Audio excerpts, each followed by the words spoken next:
কেমন আছো আমার বন্ধুরা? আমি তোমাদের সেই প্রিয় গঙ্গা খুড়ো। অনেকদিন কোনো সত্য ঘটনা বলা হয়নি।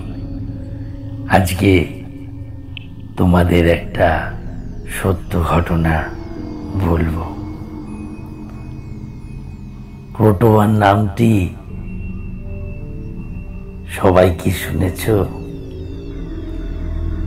ক্রোটোয়ান শব্দটি একটি রহস্যময় এবং ঐতিহাসিকভাবে গুরুত্বপূর্ণ শব্দ, যা মূলত রোয়ানক কলোনি নামের একটি হারিয়ে যাওয়া ইংরেজ উপনিবেশের সঙ্গে জড়িত।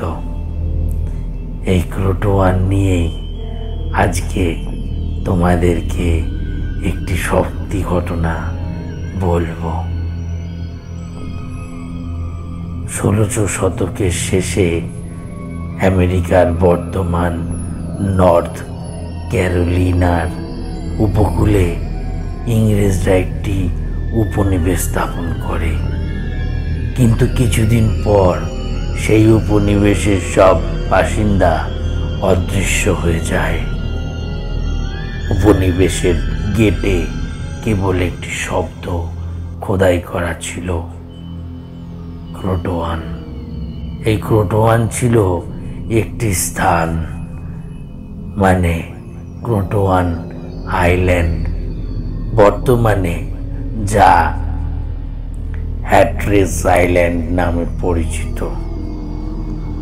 একটি আদিবাসী গোষ্ঠীর নামও ছিল ক্রোটোয়ান উপজাতি।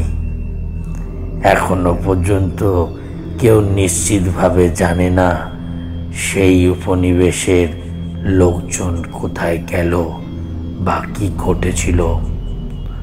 ক্রোটোয়ান শব্দটি সেই রহস্যের একমাত্র সূত্র, যা এই ঘটনাকে আমেরিকার অন্যতম অমীমাংসিত রহস্যে পরিণত করেছে। এই ক্রোটোয়ান নিয়েই আজকে তোমাদের একটি গল্প বলবো। গল্পের নাম ক্রোটোয়ানের অভিশাপ। 1587 সালের গ্রীষ্মকাল, ইংল্যান্ড থেকে পাড়ি দিয়ে জন হোয়াইটের নেতৃত্বে একদল বসতি স্থাপনকারী পৌঁছালো আমেরিকার রোয়ানক দ্বীপে। দলটিতে ছিল পরিবার, শিশু এবং ভবিষ্যতের স্বপ্নে বিভোর কিছু মানুষ। দ্বীপটি ছিল সুন্দর ও উর্বর, কিন্তু স্থানীয় আদিবাসীরা এই দ্বীপকে অভিশপ্ত বলে এড়িয়ে চলত। তারা বলতো দ্বীপের গভীরে এক রহস্যময় অশুভ শক্তি বাস করে। জন হোয়াইট আদিবাসীদের কথা গুরুত্ব না দিয়ে বসতি স্থাপনের কাজ শুরু করলেন। তবে অল্প কিছুদিনের মধ্যেই বিচিত্র সব ঘটনা ঘটতে শুরু করলো।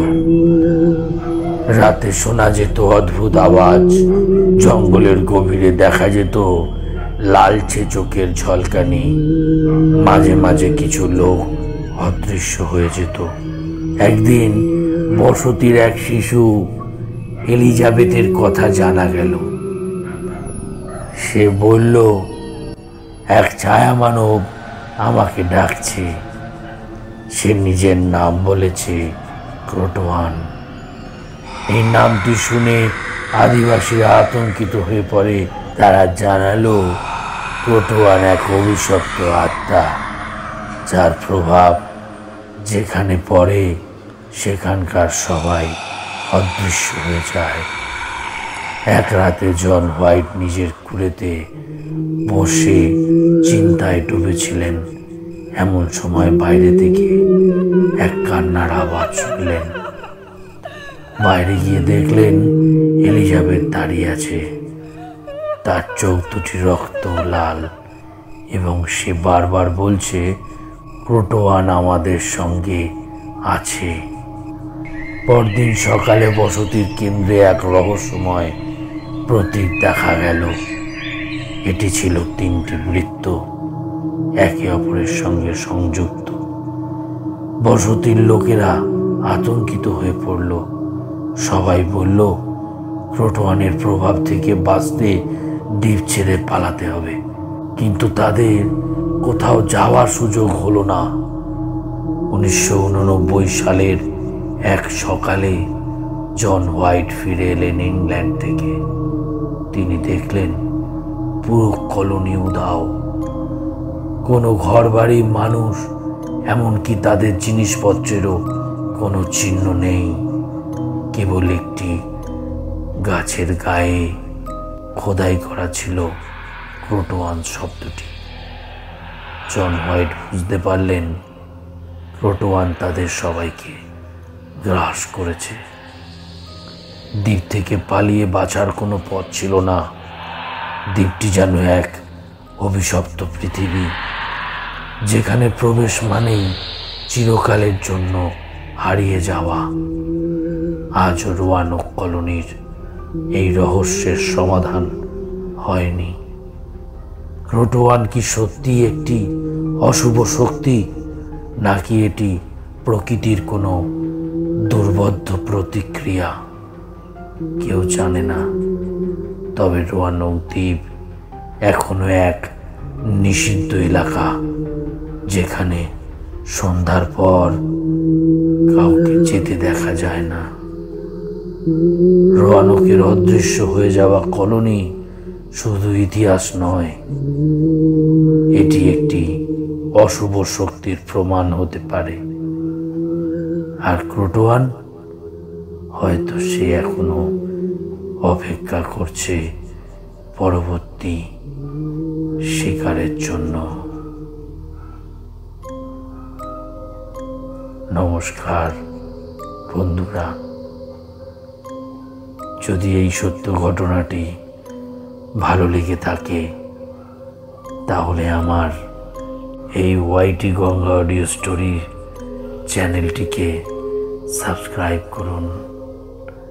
পারলে একটি লাইক করে দেবেন।